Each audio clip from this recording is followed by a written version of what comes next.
Good morning. This is Dr. McDaniel at GYN Corner.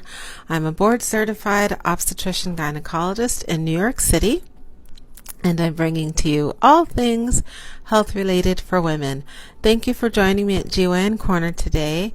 And today I'm speaking about elderberry.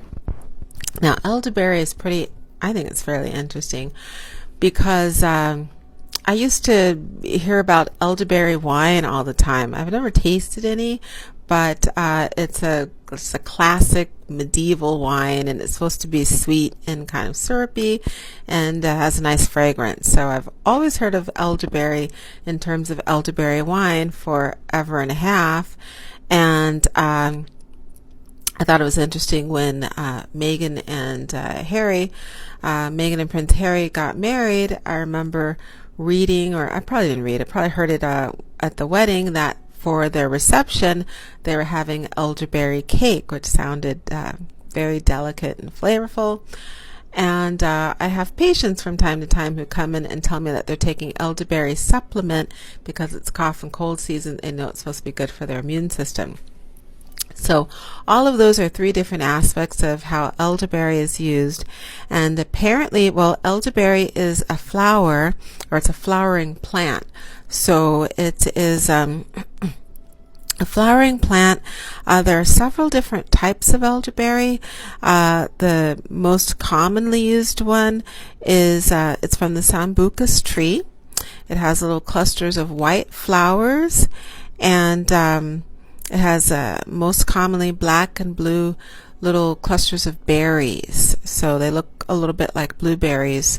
It is the most common type is the Sambucus nigra, but there are lots of different other types. There's European elderberry, American elderberry.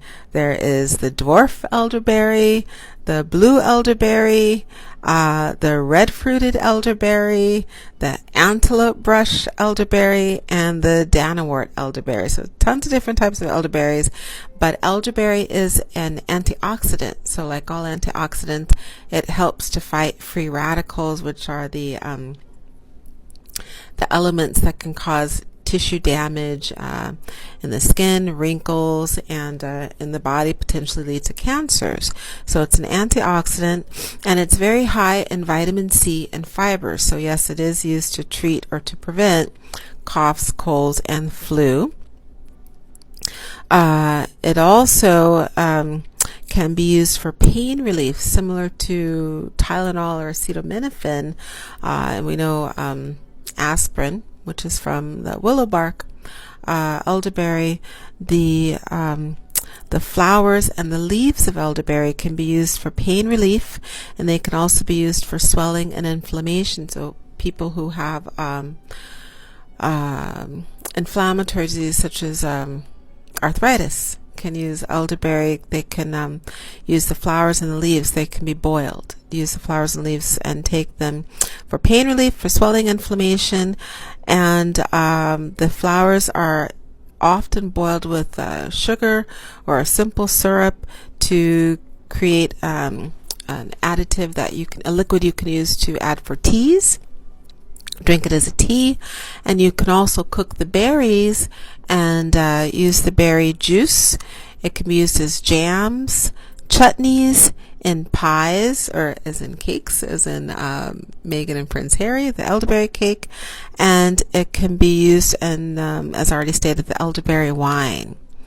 The bark of the sambucus tree can be used as a diuretic for flushing the kidneys, flushing the bladder, and it can be used as a laxative if you have upset stomach issues, to get the bowels to pass faster, or as an emetic, so it can be used to induce vomiting if someone has eaten something that doesn't agree with them.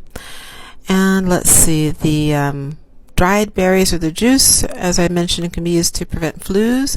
It's also been used for like nerve pain, so the kind of pins and needle pain is nerve pain, for infections, to fight infections, to increase the immune system for infections, for headaches, dental pain, And then also in part with nerve pain, it's been used for sciatica to help treat sciatica. So it's a I think it's a very interesting plant or herb, because you can use all the aspects of the sambucus tree. You can use the bark, the leaves, and the berries, and it can be used for a multitude of different ailments, and both preventative and as a treatment therapeutic. And I would say it's really good to take elderberry all year round, because we always need our immune system strengthened and supported, and it's good as an antioxidant and anti-inflammatory. So I hope that's helpful information on elderberry. I've got to find some elderberry wine. That sounds really delicious, or the elderberry tea. Thanks for joining me here at GYN Corner. Please hit the like, subscribe, and follow buttons. Thanks for watching me on the Facebook page. Thanks for checking out the YouTube. It's also GYN Corner. And for checking out the podcast, GYN Corner. Have a great rest of your day.